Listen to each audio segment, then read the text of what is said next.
So, next up, what's next for the cloud? How can organizations harness its potential to remain agile and competitive in an ever-evolving digital landscape? So, find out in our last Fireside Chat of the day, the future of cloud augmenting and scalability and flexibility in digital infrastructure. So without any further ado, please welcome to the stage our moderator, Dr. Lisa McKee, and our other guests, Vinoth Jayaprakasam and Ranjit Singh. Please give them a big round of applause. Welcome, everyone, to day 2 of Fueled. I don't know about you, but it's been 2 exciting days, and here we are going to kick it off, finish up and wrap up day 2. So we're talking about cloud, augmenting scalability and flexibility, and what are some of the tactics and strategies that organizations of different sizes and different industries can utilize when reevaluating or considering going to the cloud. Specifically, we really want to start with our target, like what's the next 5 years look like for the cloud? One of the big things for me is I see an increase in regulations and compliance obligations. And organizations prior to going to the cloud should really understand what that looks like for their organization and their industry, and having what I call a compliance footprint. So here's a list of all the laws and regs that your organization needs to comply with. When structuring or creating your strategy from there, it's really hard to create an architecture or to decide what type of environment you want if you don't know where you can send data and who can have access to that. So I'm going to kick it off to my fellow panelists, and we're going to talk about the different types of environments. So we mentioned, we've talked previously about hybrid and shared environments. So Vinoth, do you want to kick us off? I don't think your microphone's It's not working? yeah, that one's working. Check. Good afternoon all. This is Vinod Jayaprakasam. Thanks for that question, Dr. Lisa. I think the way I see the future of cloud turning into reality in the next 5 years is going to be a lot of adoption in hybrid cloud environments or strategies, as well as multi-cloud environments. So right now, most companies ranging from all sizes, small to large enterprises, they are locked into a certain vendor. It could be AWS, Google Cloud, or Azure. But the real challenge here is these companies do not know that they're paying extra for what they are consuming at the moment, just because they're locked into a certain vendor. So leveraging hybrid environments or using multi-cloud environments could be one of those strategies. That could be the next big thing in the next 5 years. And more companies should step forward to understand the benefits of moving away from a single locked-in vendor to exploring options like multi-environments. And what is your thought on that, Ranjit? So, hi, I'm Ranjit. I have been noticing that there is a huge expense, especially when it comes to machine learning or AI expenses, especially comes to cloud. Companies are actually doubling down on the expenses and setting up budgets for that. The second one is there is a huge movement towards trying to automate a lot of redundant cloud-related tasks. From having an automated SRE or DevOps to even having something as simple as constantly experimenting with the services, which is either setting up A/B testing or a full-blown infrastructure testing of different allocation algorithms or internal algorithms which have been set for different companies. But cloud is definitely changing as we are going into this. There is also different verticals of the clouds are also coming up. Especially for healthcare, there is a completely new AWS for healthcare or AWS for health, which is coming, AWS for government, which is also coming out. So in the next 5 years, we will see that these verticals will become more of a norm than being more of an experimental testing with early stage startups. So what about based on the size of the organization? So you mentioned different industries, but Vinath, I know we spoke earlier about how it could be different if you're a small, medium, large, or even a startup. What does that look like? Well, basically it comes down to a few factors when we consider organizations of different sizes, ranging from what expertise do they have to understand the landscape of cloud technologies, ranging from different cloud services providers. And then comes the huge challenge of allocating budgets in order for them to explore the true benefits of using a cloud strategy. These are some of the pitfalls that most startup companies go through. And without understanding all these challenges, they get into a certain service provider, they get stuck there, and they don't leverage the true cloud possibilities in terms of ensuring that the data is secure, all the best practices are not given a lot of importance. So that is where I see a lot of companies tend to make mistakes in terms of adopting these cloud services. So something I've been noticing in the startup era is startups are constantly struggle with budget. So what is the definition of a startup? You burn more money than you make. If you're not doing that, then you're being very, very conservative when it comes to budgeting. The second one is, especially with these AI startups, which are coming up every day, they are struggling with these external costs which gets added from GPU, because now it's not just about the CPU cost or the memory cost which used to be there. As they are struggling, most of them actually test their models internally in their garage, and that's why sometimes it feels like it's the early 2000s, when Google was born in a garage, when somebody just jerry-rigged a small set of computers, and then we had something called Google.com. And similar kind of change which I see with startups also. They're also setting up a bunch of GPUs in their small garage and then trying out this new algorithm which has been released. And as it looks like that over time it might grow in the similar manner. They'll start going to local data center vendors then instead of going to AWS or asking GCP for the new set of compute engines. And as they grow into the small to medium scale size. The second one, which I also notice, is big enterprises are also changing their contracts. They are trying to ask for more and more compute allocation compared to the memory allocations, because these contracts, the way they work is they either ask for, give me more memory for the next 10 years. Previously, because data is gold, so people used to ask for, give me more data because my data will grow in this manner. Now there is a higher refresh on the compute numbers. So give me this many incremental compute units for the next set of agents I will be training.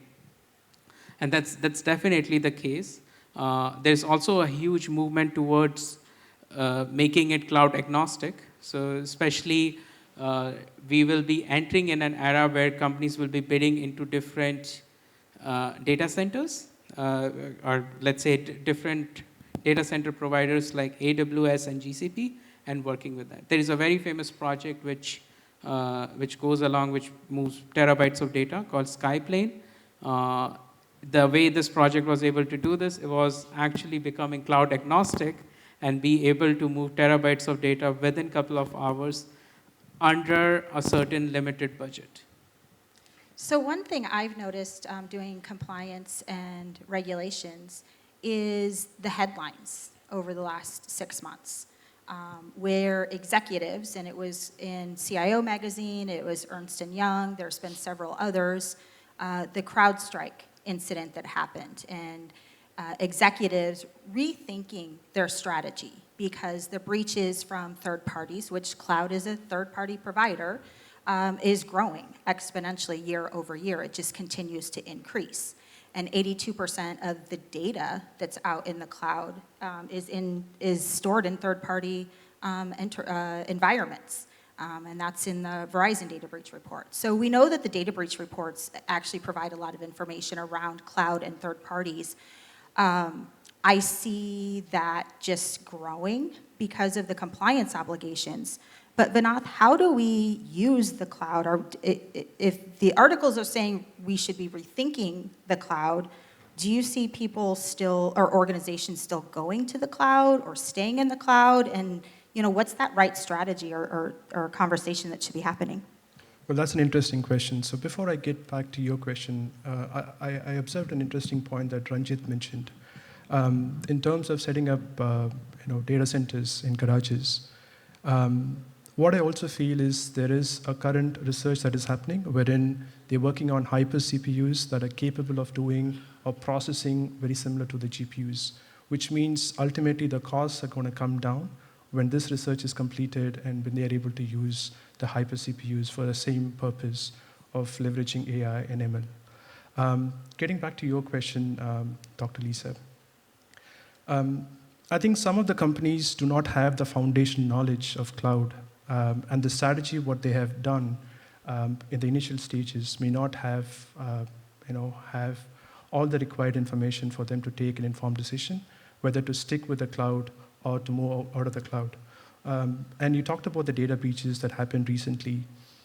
Most importantly, all cloud service providers, at least the major ones, they provide all mechanisms for you to take the right measures, have your checks and balances, have your compliances in place to ensure that not just your network is secure, but also your data is encrypted and they're also secure.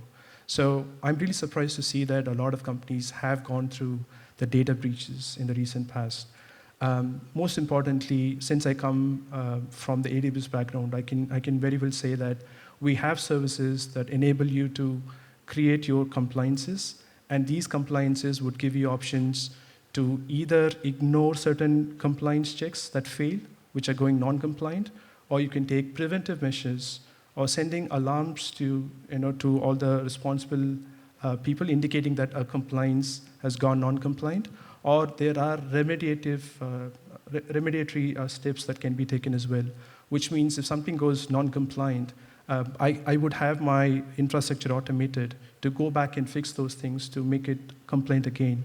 So I have all these options in place, and on top of that, I can also ensure that I have proper identity and access management in place with fine-grained access control to ensure that anybody within my cloud services solution is accessing the data, has the right privileges to access it.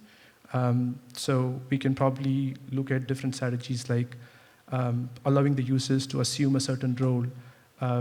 And again, we talked about the zero trust policy model, which means do not trust anybody or any devices within your own organization. Forget about the third-party vendors and other companies that work with you. So if you start with the zero trust policy model, wherein you give them the least privileges that they need to access your data, and then you start working your way up in terms of which level of your employees need what access, and to which data specifically. All these fine-grained access controls can be really tailor-made to every business situations. Yeah, so zero trust privacy has been my thing, in that it takes these concepts of zero trust, but really starts at the data layer instead of identity and access management and architecture.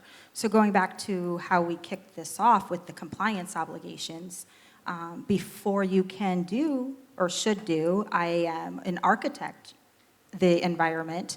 It's really understanding the data and then the compliance obligations around that data so that can I encrypt it? Who should have access to it? Where can that data go?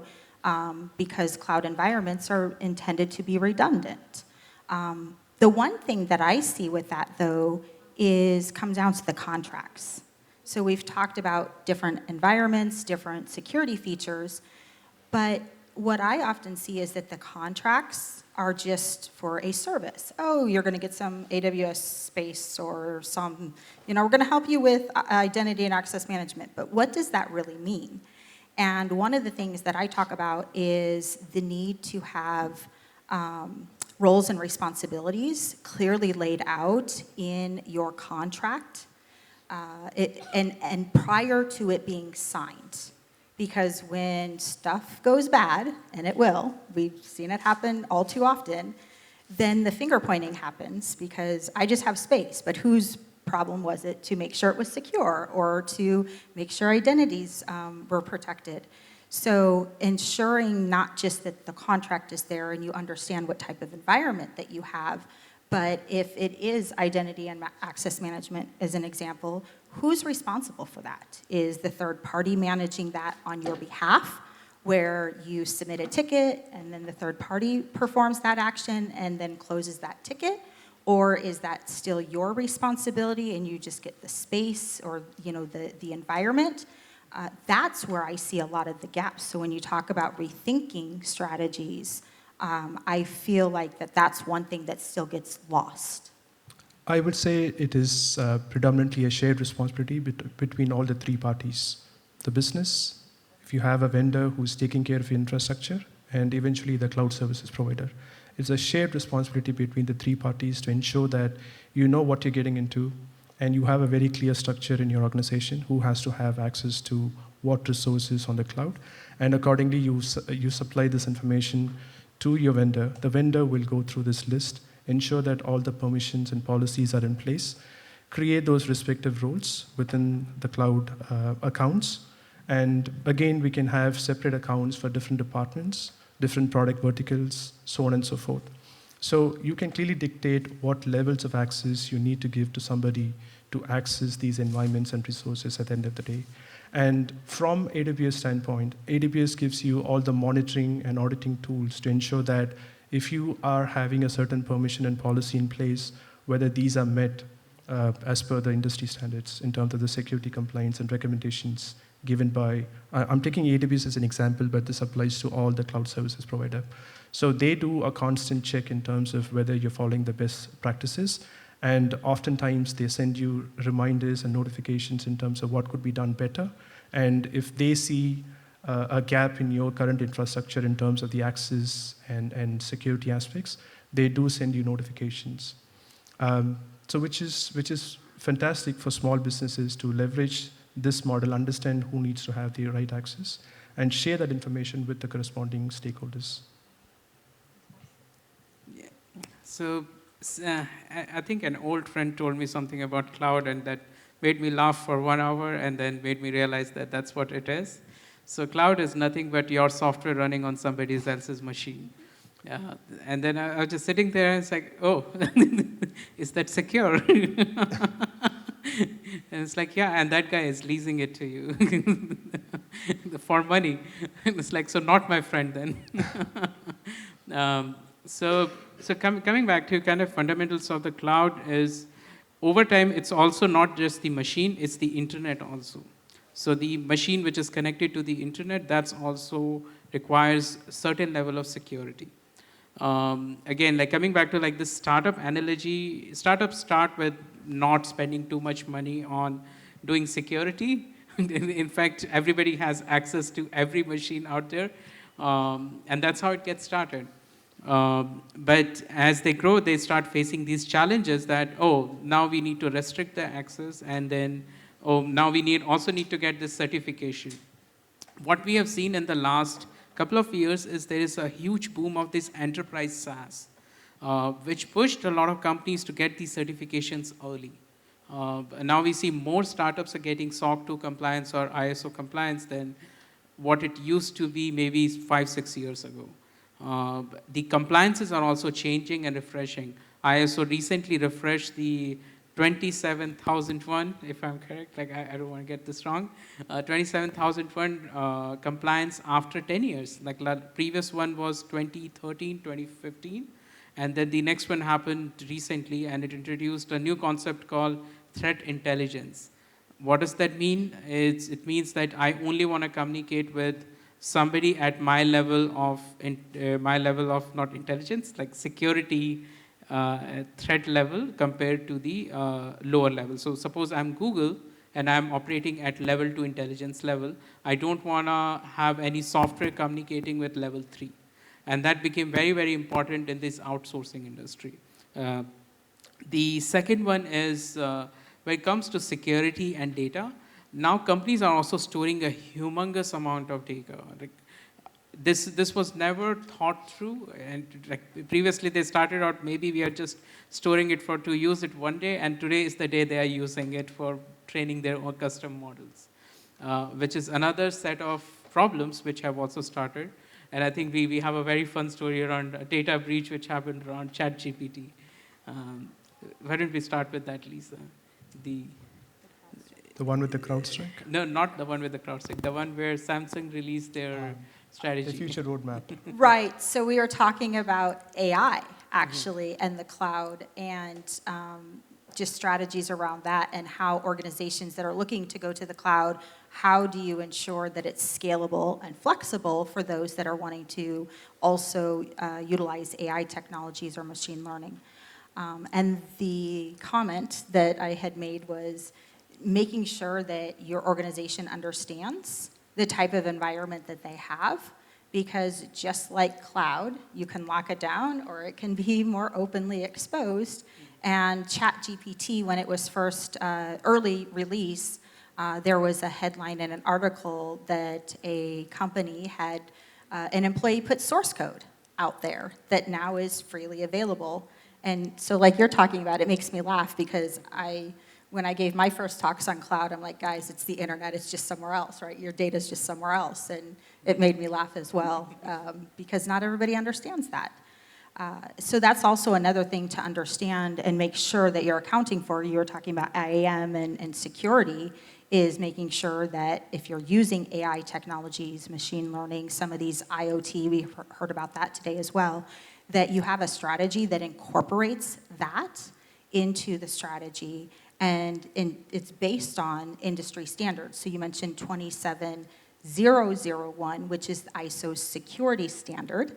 There's ISO 27701, which is the corresponding data privacy standard, and then NIST in the United States also has security and privacy corresponding standards. So making sure that you're accounting for the privacy side and the security side equally, whereas in the past, historically, it's been cyber, because we know that the data is so valuable, and the regulations are increasing with the privacy laws that have been passed the last several years. So keeping an eye and a pulse on where that data is, who has access to it, what's being done with it, even if it's proprietary like source code, you should still have policies and procedures for that. The second one I wanted to, so I think we are talking a lot about security. Our talk title also says scalability in the in the midst of this. It's something I wanted to kind of open a can of worms for. This is scalability and the budgeting around cloud. I especially dealt with this problem when I was working in ride-sharing apps. Something I noticed was whenever we used to have this peak hour, our load will just increase to almost 20 to 30x of what the normal load is. So because in morning people want to go to office and then they want to book a ride. And in evening when they want to come back from office, they also want to book a ride. Or on weekends, on peak hours. But what normally happens is when you have these frequent increase in traffic, we also kind of get to a stage that, we don't want to scale up and down every day. We just want to keep on running on this infrastructure and just try to make more and more profit out of this. Scalability becomes very, very crucial in this, because now scalability is not an equation of how much traffic you can handle. It's also an equation of how much traffic you can handle at certain cost. If you are handling the whole world's traffic, or you're making everybody move around from every city, but at the cost of making everybody fly from one city to another, it's not worth spending that amount.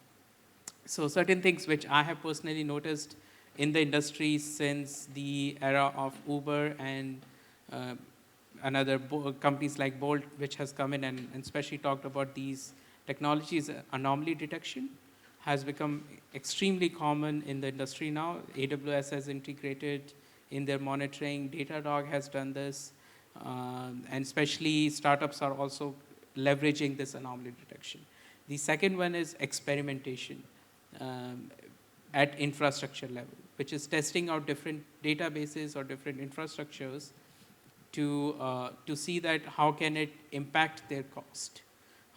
So today we see more adoption of cloud as a function in some of the mid-sized startups. So a couple of those examples would be startups from Europe have been actively investing in AWS Lambda and then adopting this regularly compared to what it was before. Because they were able to do this because they can now do experimentation on user journeys. So my question to the panel would be, have you guys seen any kind of seismic shift when it comes to experimentation in your own domains? Experimentation in terms of scalability. Yeah, in terms of scalability or even at a product level. A couple of interesting observations that I made in terms of scalability. The options that we currently have, pay as you go, right, on-demand scalability is what most of the startup companies choose. I think I'm going to use the phrase playing fire with fire, since you started the whole conversation saying AI is going to lead to huge costs for companies that do not have sufficient budget. Now, another way to look at it is the same AI is going to come in and help me with all my historical usage patterns, how my resources have been used in the past 1-2 years. And then the predictive demand is going to take over and say, okay, here's how you need to scale up and down your infrastructure, not based on the demand, but I'm predicting these ahead of time and giving you these plans. And I can write my code, automation code in terms of taking those suggestions from the AI model and implementing a strategy to scale my infrastructure accordingly. Thereby, I can still reduce my overall costs. As most of you here would be aware, that pay-as-you-go or on-demand is not the most cost-effective solution because it's going to be expensive than a reserved capacity. I'm only talking in terms of AWS. For other cloud service providers, I think you'll have to do your own comparison. But getting back to the meat of this discussion, the point that I just mentioned, a reserved capacity means you lose out the opportunity to do scaling based on the demand. So depending upon the market conditions, your business evolves and your customer needs are changing.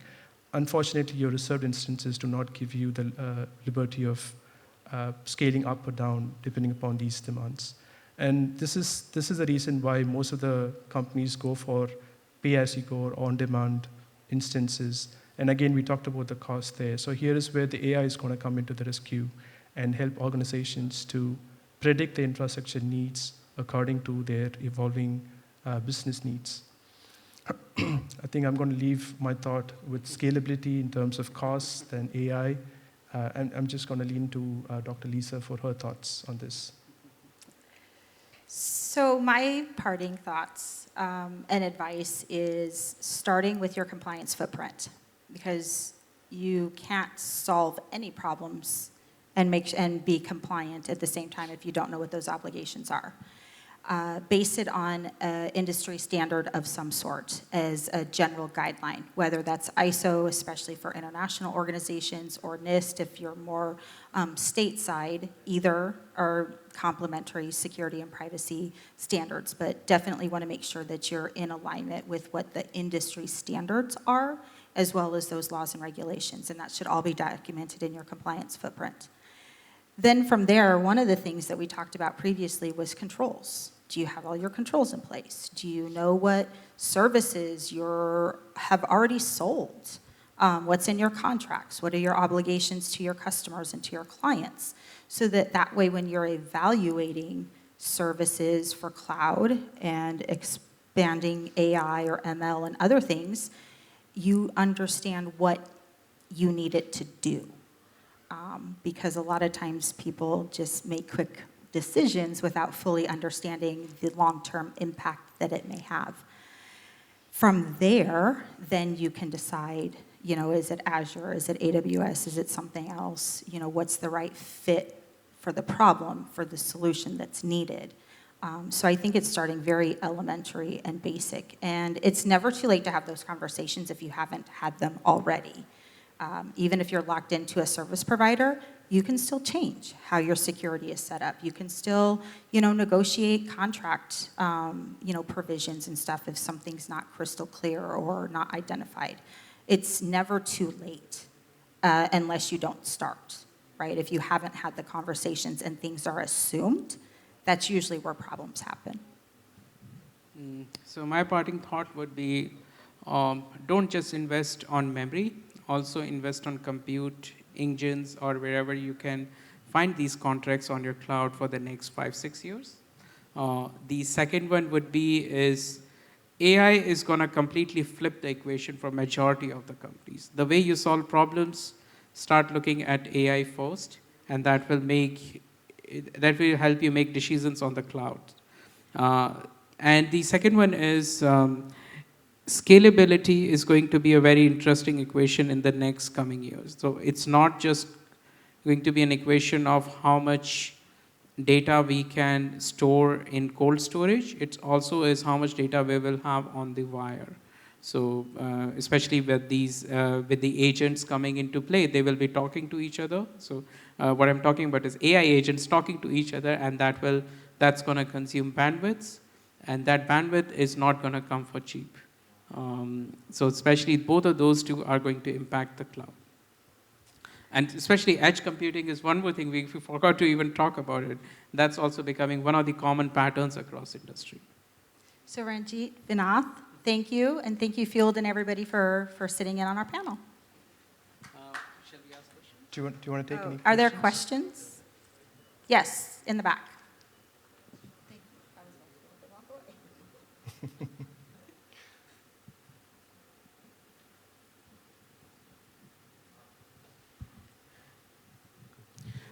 So regarding this cloud partner, where we have mentioned about the compliance, security, scalability, but when we talked about the small industries, which they do not want to go ahead either with the AWS or the GCPs or the big partners, what are the parameters or the checks that they have to check when we are identifying the cloud partners? Well, I think the foundation is still the same. What are your compliance obligations? What data do you have? And what controls need to be in place around that? And then evaluating the service providers that are out there that can service you and what your needs are for your organization, or potentially even your industry. So we've talked, different industries have different obligations as well. So once you know that, then you can actually have the conversation and then use that for negotiation. One of the things we talked about earlier prior to this was some of the environments have better security controls. I think it was AWS has a lot of that native built in, whereas GCP, thank you, may not have as much of a robust environment. So when you're having those conversations, what's included, probably at a higher premium versus what's not included at a lower cost, but then what's your cost to the organization to account for the things that aren't part of that, that should all be part of the strategy conversation that's happening internally, as well as our scope was 5 years. So say 3 years or 5 years, or what's that initial starting point? Because you can't scale everything now, right? You don't know where you're going to be 50 years down the road. But where do you plan and intend to be within the next couple of years, and account for that in those conversations, so that then the contract is flexible enough, thank you, to be able to grow as your organization grows. Does that answer your question? Yeah, and then I have a follow-up questions on the data archival. What are the measures that we have to take while doing the data archival processes? So data archiving is, a lot of that's going to be driven also by regs and standards. So where can it go? is a good thing. The first thing that should ask, talking about zero trust privacy, right? Who has access to it? Where's that data going? And that also should be specified in your contract. The whole value add of cloud is the redundancy in multiple regions even. But say you have to be GDPR compliant, and so the data has to stay within the EU and can't go other places. There's a lot of regions that have clauses like that. So where you archive that data is largely going to depend on that compliance footprint and your obligations, because you don't want to send data where you can't legally and get into issues there. Additionally, then you want to look at other things that have even come up today, such as ransomware and other controls. So how is that data stored encrypted? And how many backups do you have of your backup, of your archive, right? So if one gets compromised, do you have another? Is it encrypted, which is another technique that's not talked about often, but if I encrypt encrypted data, and you get through one layer because maybe it's an old encryption or it's recently been broken, what's the likelihood that you're going to get through two?